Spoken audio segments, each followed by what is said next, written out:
Well,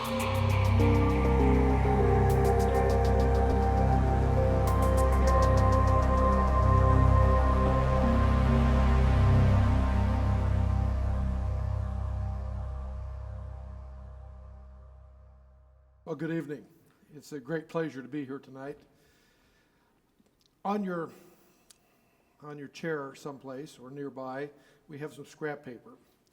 And I'd like to dictate something for you, just to keep you going here, keep your juices flowing. And I'd like you to write this down quickly. It has to be done in cursive writing, all right? Some of you don't know how to do that, I guess, but cursive writing. Here is what I'm going to dictate. I've got two sentences. They're very simple. And here they are, and please write these down. The President of the United States is Commander-in-Chief. The President of the United States is Commander-in-Chief. Do I need to repeat that? Okay. President of the United States is Commander-in-Chief. Sentence number one. Sentence number two. The Queen of England, the Pope, and the President of the United States met. The Queen of England, comma, the Pope, comma, and the President of the United States met. Now, I'll explain why I did that in just a moment. In my previous life, many years ago, when I was a professor at the University of Missouri, among other things, I wrote high school textbooks for the Houghton Mifflin Corporation. It was really a labor of love. It was a single-authored textbook. These books were typically 1,000 pages long, and unlike college textbooks, you don't use footnotes. Everything has to be original thoughts. Everything has to be original definitions. Try that sometime. It's not easy. College textbooks are fairly easy. You'd think, you'd say, so-and-so said this, and so-and-so said that, and you fill up a lot of lines that way. This thing had to be carefully crafted.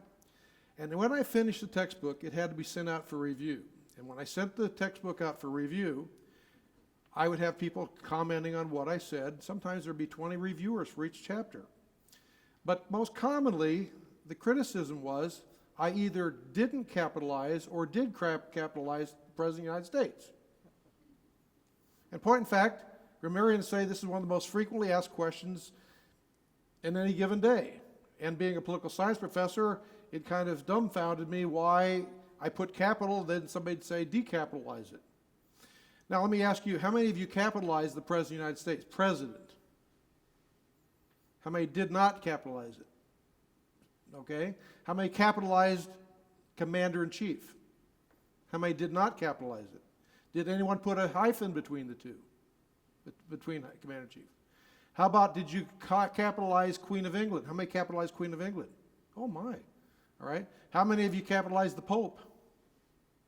Well, what I'm going to talk about tonight is the question, is it President, capital P, or President, small case p, lowercase p, of the United States? And what I'm going to talk about is the fact that there is more to it than just grammar. There's a lot of politics to it. And I'm going to try to explain why this is. If you notice that most of our nation's symbols are capitalized, the Declaration of Independence, the Mayflower Compact, the Constitution of the United States, the Congress of the United States, the Supreme Court of the United States, the Chief Justice of the United States, except today it's not fashionable and it's not grammatically correct to have the President of the United States capitalized. If you look at any newspaper today, if you look at virtually any textbook, college textbook, you'll find this decapitalized.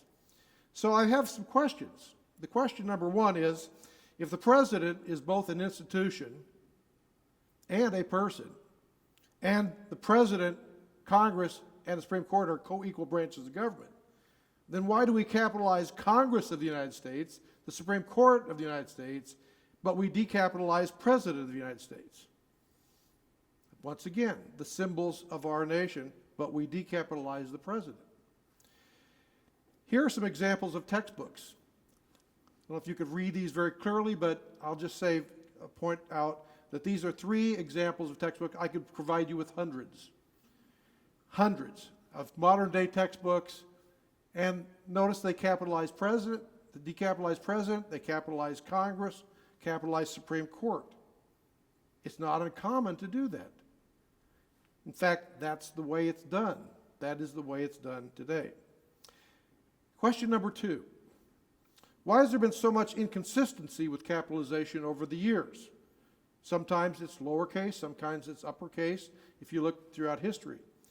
I've provided 3 examples I think are rather humorous. The first one is by Fred Greenstein, who wrote a book, The President, Children and Politics, back in 1974. Oddly enough, in Chapter 2, he uses uppercase president, and throughout Chapter 3, it's lowercase. That's either got to be a really dumb editor, or he decided to just alter that, maybe edit only one chapter, and didn't go back and re-edit all the rest of it. Lee Siegelman of the Journal of Politics, one of the premier scholars of the presidency, in one publication alone, he calls it lowercase president, and then later on he calls it capitalized president. Still another one, Henry Steele Commager, it's the Shame of the Republic, which states on the same page he uses both the uppercase and the lowercase referent. This is not uncommon. We see this oftentimes. Question number 3. Why do authors decapitalize president but capitalize commander-in-chief and chief executive? Here's some examples. Thomas Dye, in his book Politics of America, says this: as commander-in-chief of the armed forces of the United States, the president, lowercase, is a powerful voice in foreign affairs. Notice that the Speaker of the House is always uppercase today, in all textbooks today, and even in newspapers, always uppercase, but the president is decapitalized. How about this one? David Saffel's book, widely used book called Politics of American National Government, contains this phrase: the Constitution confers upon the president the title of Commander-in-Chief of the Armed Forces of the United States. Well, doesn't the Constitution confer the word president, capital P? All right. Question number 4. Why is it common practice, again, to capitalize Speaker of the House, but decapitalize the president? Here are some other examples. Here's one from George Edwards III, a very popular textbook on the market today. The Speaker is also the heartbeat away from the presidency, being the second in line after the Vice President to succeed the President. Now notice that, if you see that up there, why is the Speaker, which is not the most important, but the second or third in line, capitalized, but the others are not? Thomas Patterson says, the Speaker of the House is often said to be the second most powerful official in Washington after the President. Now, I'll tell you why most grammarians say the Speaker of the House is capitalized, because it distinguishes the Speaker in the Congress with other people who speak. On the other hand, doesn't the President entertain presidents of universities in the White House? Doesn't he entertain corporate presidents and presidents of the NAACP and National Urban League, Sierra Club? I think that's not a good excuse, I think. Number 3, question number 5, that is. Is it ethical for publishers who now publish in lowercase to go back and edit somebody who did something in uppercase? Here's an example. This is from President Clinton's State of the Union address. For 200 years, it has been the President's duty to report to you on the State of the Union. Notice union is capitalized. When it was republished, often it was, as an example here of Professor William Nelson. For 200 years, notice again, he lowercases president, and he lowercases the word union. Is that really ethical to do that? You change somebody else's wording? That goes on all the time. Please note, all government documents are uppercase. They still are today. They've never been changed. Question number 6. When did this grammatical change from president, capital P, to lower p take place? Well, here's what I have found. If you noticed in my color scheme, I didn't do quite a great job, and that percentages should be a little bit higher there, all right? But the word capital P, I would say 98% of the time, from the very beginning of our republic, was always capital P, president. Lowercase, about 2% of the time. And then when you get to 1970, 75, 76, it all starts to change. You see how that has changed. Now, why has it changed? Well, let's look at the Constitution. Let's go back to the original Constitution.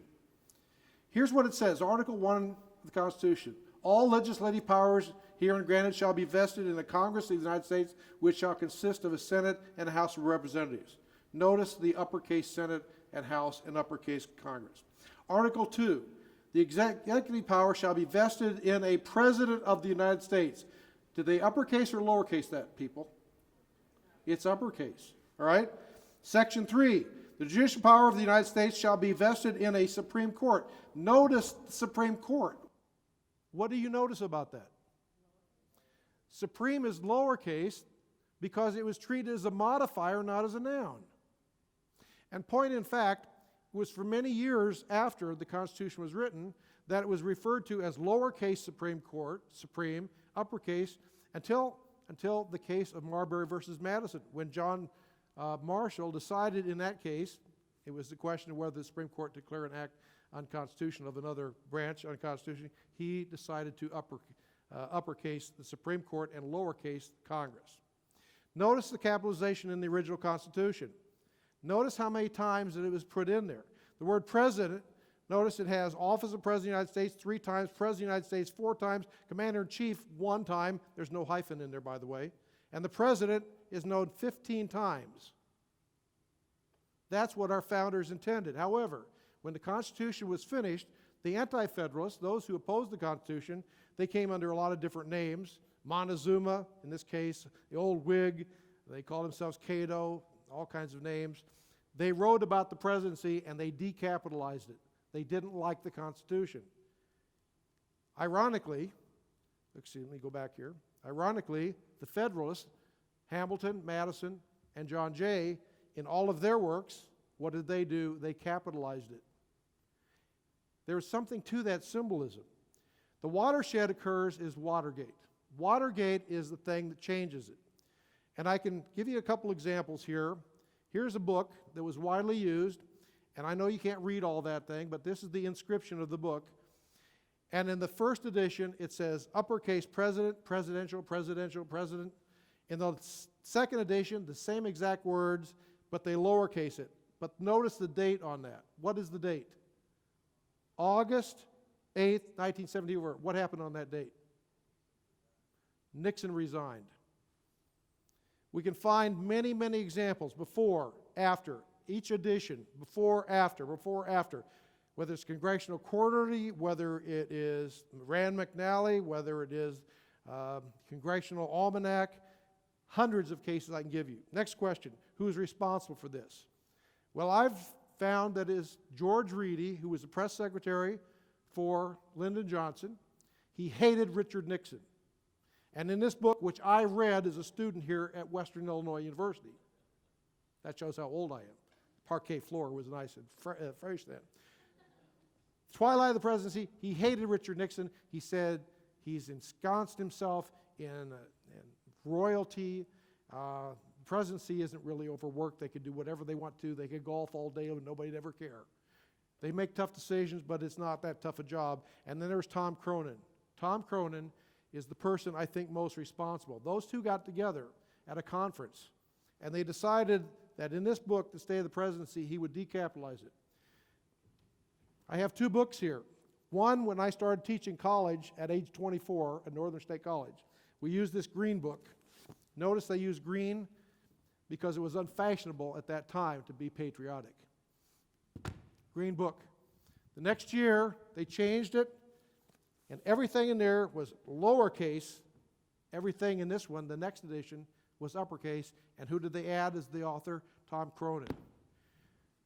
I called him. By the way, on this, you'll see who starts it. You can't see this very well, but I can tell you this. They were all political science journals that started this, decapitalizing. Finally, the Boston Globe decapitalized it.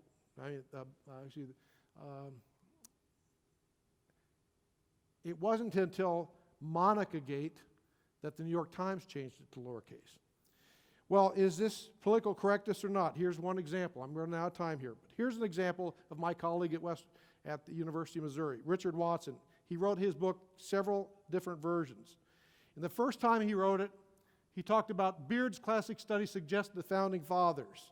His next edition, he changed it to founders. Why did he change it to founders?